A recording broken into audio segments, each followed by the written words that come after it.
Hello and welcome back to the channel.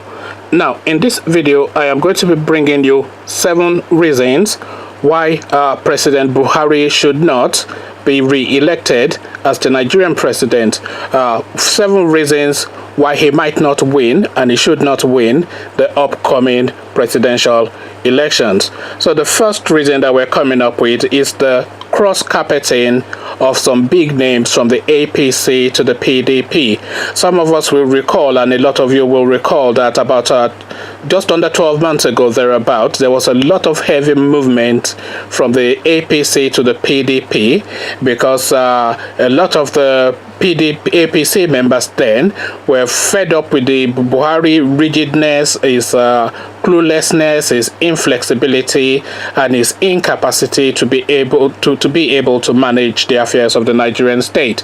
So we have a lot of big names crossing over, Kwakwanzo, Saraki, etc. A lot of all these heavyweight names on the Nigerian political scene crossed over from APC to PDP, and a lot of these people that crossed over were actually a lot of the key components of the Buhari so-called victory in 2015. I say so-called victory because I still feel that that election was rigged, especially in Kano, and in Lagos as well. But nevertheless, a lot of the people that crossed over from APC to PDP early 2018 thereabout were key components in that victory of 2015. So that's number one reason. And then number 2 reason is the selective fight against corruption. Now, we've heard Buhari talk about his fight against corruption, and everybody really knows that there's no fight against corruption going on in Nigeria, because really the fight against corruption that Buhari is describing is actually a fight against his political enemies using the instruments of state.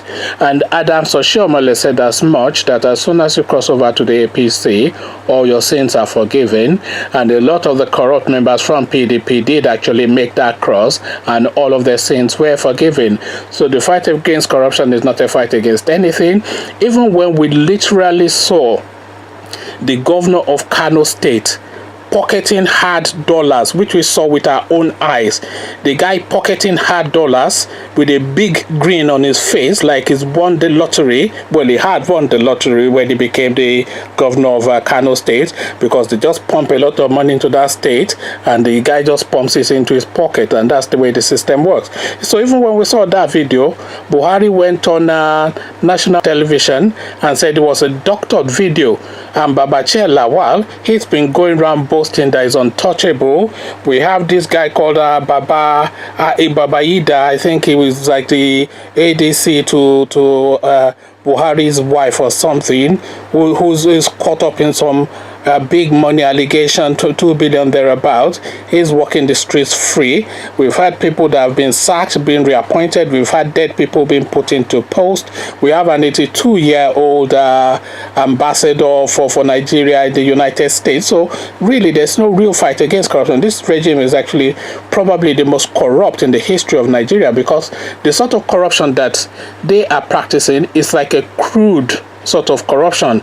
It's like a military style corruption, where you just send bullion vans to the central bank to tell them to go and pack dollars and bring it back home, and then you lock it up in your mansion somewhere and guard it with dongoyaros, you know. So this is really, it's just a crass sort of corruption. It's just actual stealing. This is why they're so desperate to retain power, because as soon as they are replaced, when people start to find out what's gone down, really the country will weep.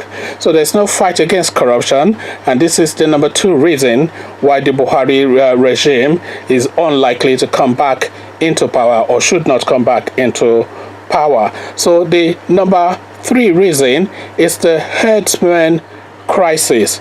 So we've had these herdsmen going around the country, especially in the Middle Belt, killing and maiming and raping and looting at will, and they do it brazenly and they do it openly, and sometimes, most often actually, not just sometimes, most often times, they do it in broad daylight, and there's absolutely nothing to stop them, and there's absolutely no one to stop them.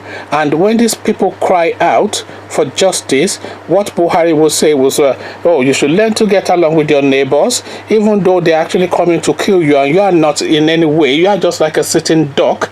So what get along are you getting along? I don't know. When you are sitting down there and somebody comes and shoots you, and the person that is meant to be the security person is telling you to get along, how are you getting along when you are sitting down and somebody comes to shoot you?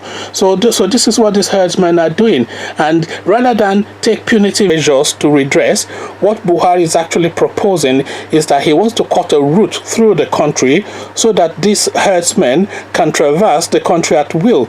These people that have a reputation for looting and killing and raping and maiming, so they now have the run of the country to continue to do just that. This is in 2019, by the way, not 1819, not 1719. This is 2019. You know, in the age of artificial intelligence, I keep referring to that because that is the real reference. This guy wants to take us back to the cattle routes of the 1960s. So that's the number 3 reason. Which is of course tied, and then tied to the insecurity in the land. So that's the number 3 reason. And then the number 4 reason will be nepotism. There's a lot of nepotism in the Buhari regime. There's absolutely no question about that. There's a lot of nepotism in the Buhari regime. This is certified 100% factual. Nobody is shying away from it, and nobody is even attempting to deny it because it's just there. It's a matter of policy. It is the Buhari government policy that is, if your name is not Abubakar or Usman or Danladi, then you need not come anywhere near. Never mind trying to apply for anything because it's just a waste of time. And if you irritate them too much, you might well get shot. So what is running is a Buhari regime of northern Nigeria and the southern protectorate. So the southerners are colonized people, and the people colonizing them are Buhari and his henchmen. So that's number 4, the nepotism. The number 5 is again the insecurity in the land. The insecurity in the land is strong enough of a reason to stand alone as a reason. So that's number 5. There's no security in Nigeria. This idea of Boko Haram being technically defeated is a joke because Boko Haram carries on unabated. We remember the Dapchi girl. They kidnapped them in broad daylight. The government gave them millions and millions of dollars, and then these guys brought them back in broad daylight still, celebrating and whooping and hollering. Nobody even went near them to ask questions, never mind the attempts being made to arrest them. So what incentive do they then have to stop this activity? So they kidnapped these girls. Nobody stopped them. They paid them ransom and they collected money, and they brought the girls back. Nobody stopped them. Instead, they were jubilating. So now, what's incentive does that criminal person have, or do those criminal people have, to stop their criminal activity when the payoff is both celebration and adulation by the crowd for getting their daughters back, so they return as heroes, and then millions of dollars in the bank? I mean, what reason do they have to stop it? And we hear bombs everywhere in Maiduguri all the time, so there's no Boko Haram that's been stopped. And then now added to that, we have the herdsmen now as a new creation of this regime as a tool to terrorize the people. And then obviously we have all the murmurings in the Niger Delta because they are now agitating as well. IPOB are still in the background regrouping because the Igbos are marginalized and they're not willing to accept it. So there's no security in the land. There's kidnappings everywhere.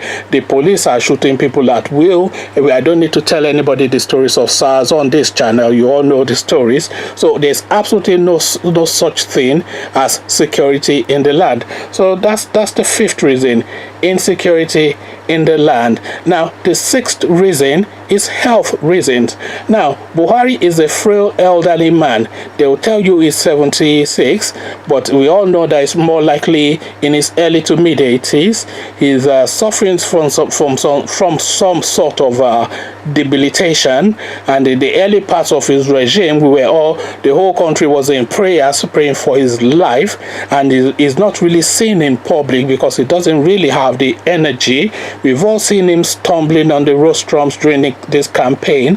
We've all seen him mixing up names. Anybody can be forgetful, and anybody can make a mistake, but he does it virtually all the time, which then tells you that there's a early regression of the mind, or the regression of the mind that's set in. So this is a man that is not both in full possession of his mind or his body, and you are now asking this person, this 80-something-year-old man who is not in full possession of his mind or his body, to take charge of a 200 million strong population, 60 to 70% of which are under 35. So how can an elderly 80-something-year-old man who is of frail health and mind take charge of the destiny of a population that is 35-year-old and under, and all highly educated? And this 80-something-year-old man, by the way, is barely educated. So really, where is the link? Where's the correlation? What chart can this guy set as a path for the future of a 35-year-old person? So really, his health is the number 6 reason why he should not and must not, and probably will not, and will justify him not being re-elected into post. Now, the number 7 reason is Buhari missing the presidential debate. So now, the Buhari missing the presidential debate is unforgivable, and I don't think Nigerians will ever forgive him for that. And the reason why, because if you remember, Atiku was actually in America, but then when he got the assurances that Buhari was going to be at the debate, he quickly rushed back from America, because obviously challenging Buhari directly is an easy kill, because everybody knows that Buhari is a dunce and he doesn't know how to speak English, and he doesn't even understand what's going on around him. So if he's able to challenge Buhari, he would have won the presidency right there, because even if Buhari was sharp, Atiku will still be sharper, because Atiku is a highly intelligent man, and Buhari, even if he had full possession of his faculties, would still not be a match. So never mind being a man on the wing. So now they gave the assurances that he was going to be at that debate, but then the NTA debate, the Kadira Ahmed town hall meeting, preceded that presidential debate, and because of the shocking performance that Buhari put up with, we put up with it, he put it up. So because of the shocking performance that Buhari put up at that debate, it stunned the APC to the point that they said that, oh, this guy cannot really participate in a debate, because if he participates in the debate, there will be nobody to back him up, because we all saw how Oshibanjo was taking all the questions and shielding him. There was even a point in the interview that Kadira tried to point a question at Buhari, and Yemi Oshibanjo said exasperatedly, he would not know. He does not know, and we all know that he would not know, and he does not know, because he's an elderly man, a man of the past. So now, after that performance, the APC was then clear in its mind that if Buhari ever mounted that rostrum, he will be disgraced. One, he doesn't have the energy to stand for an hour, so they would have had to either make it a sit-down interview, or made him sit down, and he can't sit down, and the rest of them are stood up, so he can't even have a sit-down interview.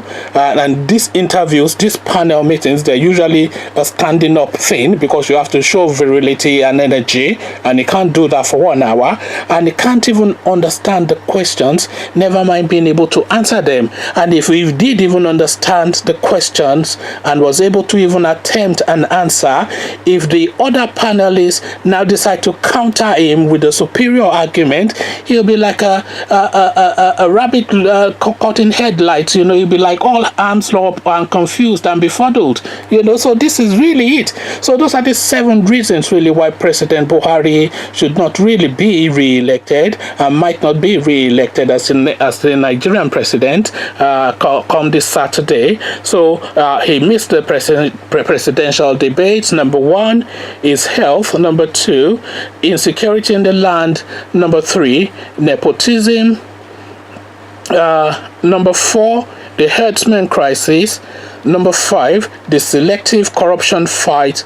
Number 6, and the heavyweights that left his party in that cross-carpeting that we saw in the early parts of in the late parts of 2017 and early parts of 2018. So those are my 7 reasons. What are yours? So 7 reasons why President Buhari should not be re-elected and might not be re-elected. This is what this video is about, and this is the conversation I'm inviting you guys to engage with me in. So we have that engagement in the comment section. And guys, please, by the way, please try and hit the subscribe button, because we need to hit some targets in the YouTube algorithm, just so that our channel can progress and we can have a wider audience and have these conversations with even more people, so that we can invite even more people in. So if you subscribe, that your subscription will then start the process of other people being able to become aware, because the more people that are engaged with the channel, the more the YouTube algorithm would respond favorably to it. So please press the subscribe. Do it right now before you go to the comment section where we have this conversation. So I'll leave you here and meet you there, and I'll say peace.